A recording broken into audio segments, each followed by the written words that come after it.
Hello, Miami. This is 305 Sports Now, your home podcast and channel for all things Miami sports related. I am Will.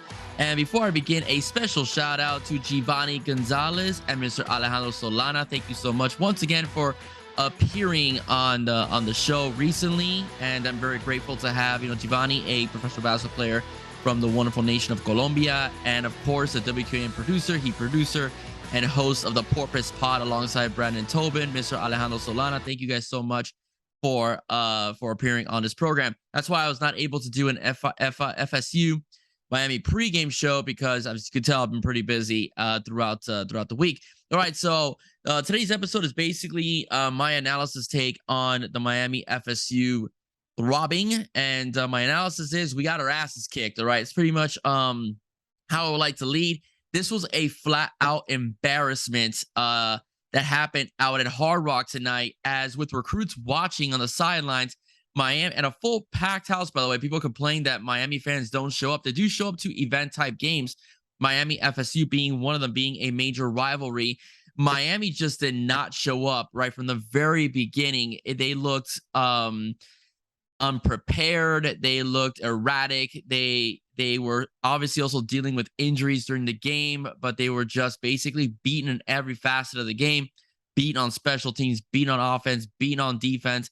It was just a disaster. Mario's boys in a game in which, he's coming back, and he's, a former alum. He won national championships in which he had to beat FSU to get there. So he understands, how serious this game is for not only the team, but also the fan base and everybody all throughout the city. The Hurricanes just lay a flat out egg. The Hurricanes get blown out 45-3 against an FSU team that they almost beat last year over there at Joe Campbell, and they lost basically on a bad call by former coach Manny Diaz on 4th and 14, not blitzing Jordan Travis, and Jordan Travis being able to beat Miami coverage and deliver a ball, for first down, eventually winning the football game for Florida State. So it was a close game last year.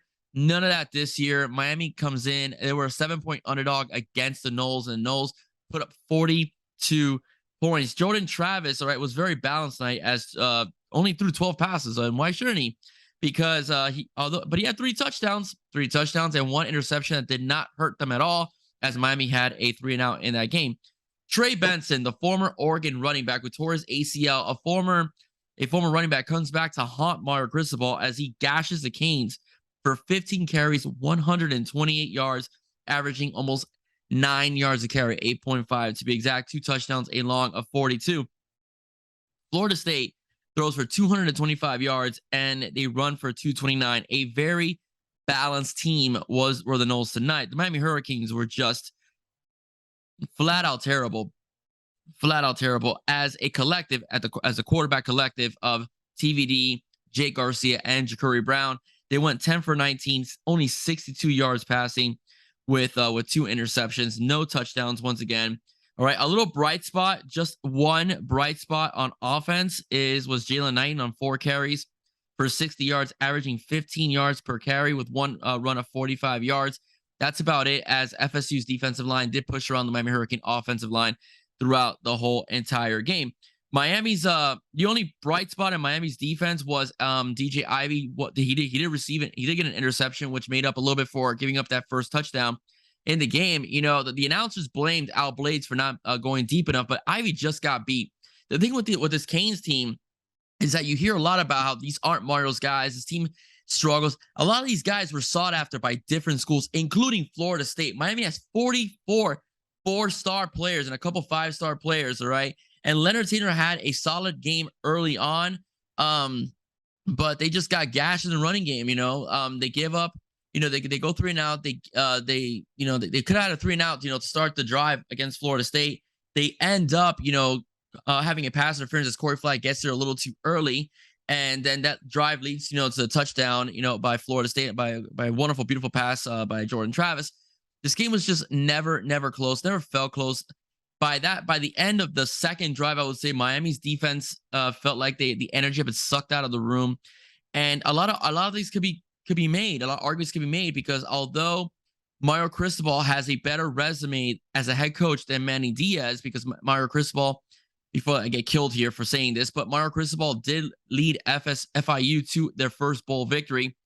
And at the Pac-12, despite what anyone might want to say about the Pac-12 not being the strongest conference, okay, Mario Cristobal did win 2 championships. The Pac-12 did win a Rose Bowl as well. You know, had some top 5 recruiting classes. We're seeing the effects of those recruiting classes under Dan Lanning's stewardship over in Oregon, as Oregon is just rolling over teams, you know, in particular. But I mean, I'm sorry, Miami on paper is not that bad. Some of the receivers that people are saying are not that good were highly recruited. Keyshawn Smith was a highly recruited receiver. Jacoby George, you know, Brashard Smith. Those are guys people wanted. Jalen Knight as a tailback almost went to Florida State, right? He decommitted when they fired Willie Taggart, if I'm not mistaken, and came to the University of Miami. So these are guys that were highly touted by other schools that are just not working out this year. So there's a wonder whether they're quitting on Coach Cristobal or they're not. But the bottom line is, like, I don't know what's going on in the locker room. I don't know where the players, their heads are at in particular. But this team is just underperforming. All right. You should not get your butts kicked at home 45-3 against Florida State. It's a team you face every year. You've beaten these guys before. You beat them pretty good 2 years ago, 55-10. Yeah, it's a different team with different players, but nonetheless, you still did it. All right. So you almost won last year as well over there on the road. Even with TVD struggling and the Canes struggling early on, Miami was able to mount a comeback. I'm sorry to say this, and I know that, you know, there's a tug of war online about Josh Gaddis.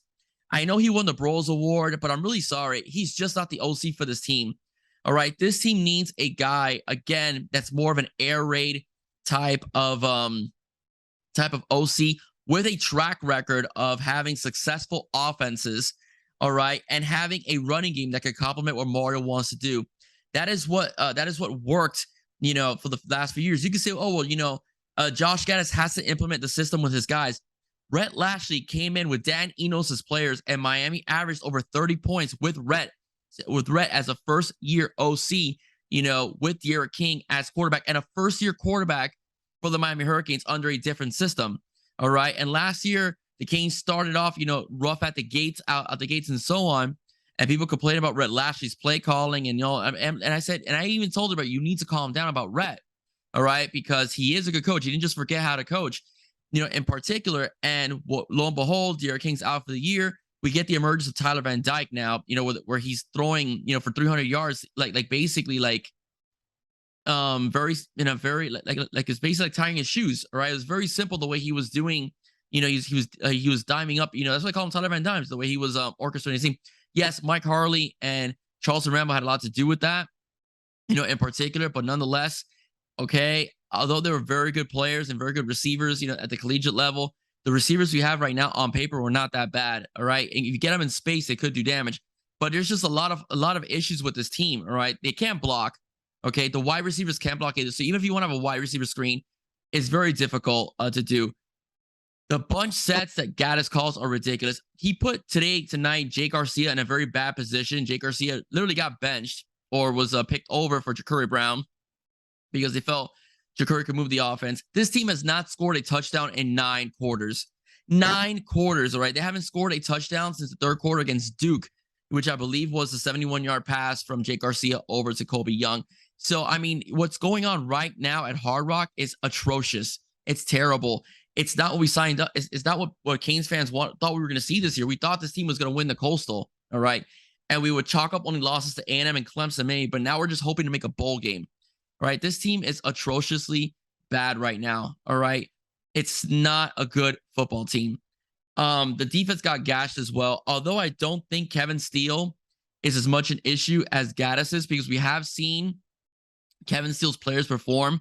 You know, the Virginia game was one of them.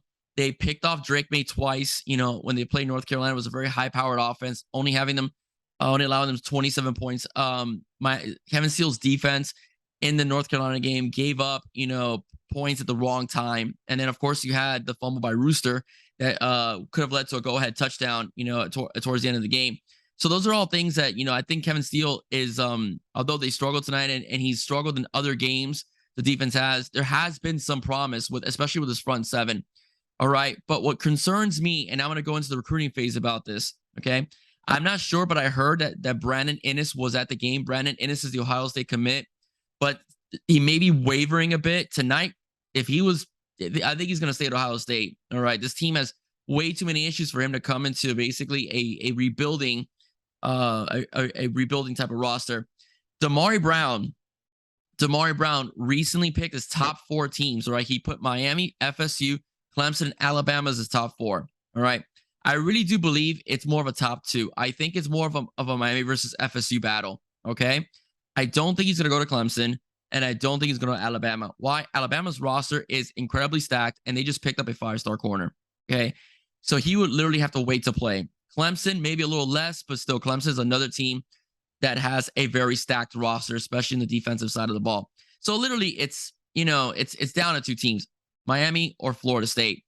Bottom line is, though, I really hope that he still picks Miami, because what I saw tonight, that could kind of, if he wavers on his decision, I can understand.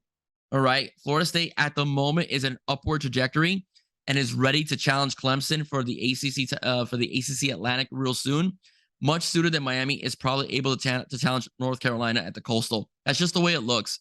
It might take Mario a couple of years to get the roster to where he was winning Pac-12 championships, right? Because he's very, in terms of his system, he needs his guys. All right.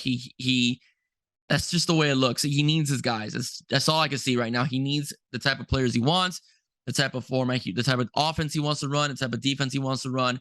And that's where I think, we look at Mario Cristobal. Again, going back to Rhett Lashley, SMU just scored 77 points. Enough said. All right. So these are just concerns. Again, Miami gets obliterated 45-3. An embarrassment. Hopefully it doesn't hurt recruiting down the line. Hopefully no players flip, because Miami is expected to have a top 5 class by the end of December or January, whenever signing day is officially done, in particular. Yeah, whenever signing day is done in particular. So we'll see what goes on. All right. But all I know is I'm going to tell you this much. I'm looking forward to the Dolphins tomorrow. And I will be bringing you a broadcast on the Dolphins, because tonight's game was just disgusting. I'm not only a Canes fan, a lifelong Canes fan, I'm also an alum of the university as well. So that hurt to see. I mean, I came into the season. I came into the show, when I started the YouTube channel. I had the podcast, the audio version before, but when I came into the YouTube channel, so excited for the season. We're going to win the Coastal. It'll be Miami versus Clemson.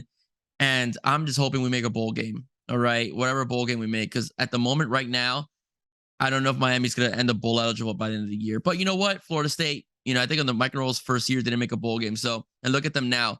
All of Florida State's losses have been by single digits against ranked teams. Okay. So that's something that they can hang their head on, especially in recruiting. So Mike Norvell, I've always said, is a good coach. He's a good coach at Memphis, and they're upward trajectory. Miami has a lot of work to do. So we'll see what happens, if it's TVD once again, or if Jake Garcia gets a shot because TVD goes to the NFL or transfers out, or vice versa. Jake Garcia transfers out, and then Jaden Rashada gets a shot at least to be QB2 or challenge for QB1, depending on what happens at the end of the year. All I know is that I do see a lot of players at the end of the season hitting the transfer portal. That's something that Clay Ferraro and I discussed. I said all depends on how the team finishes. I think at the moment, this team is gonna be looking for new players, next year. So we'll see what happens. All right. Well, next week I will do the Georgia Tech game. I will be covering the Georgia Tech game. I'm not quitting. All right, on the Canes. I do want them to make a bowl game, and I will be covering the Canes, because a lot of you out there in my subscribership like football a lot, especially the recruiting. So hopefully Damari Brown does make a decision. Whether he decides to go to or not, I will be doing an analysis of his decision and what I think about it, and so on, and what it means for the future of the program. All right. All right, ladies and gentlemen, once again, I am Will. If you like what you heard, please do not forget to like, share, and subscribe. And again, if you want to hear my interviews with Giovanni Gonzalez, the professional basketball player out of Colombia, and WQAM producer Alejandro Solana, please do not forget to go to my channel and check it out. All right, everybody, stay safe. God bless. See you soon. Go Canes and go Fins.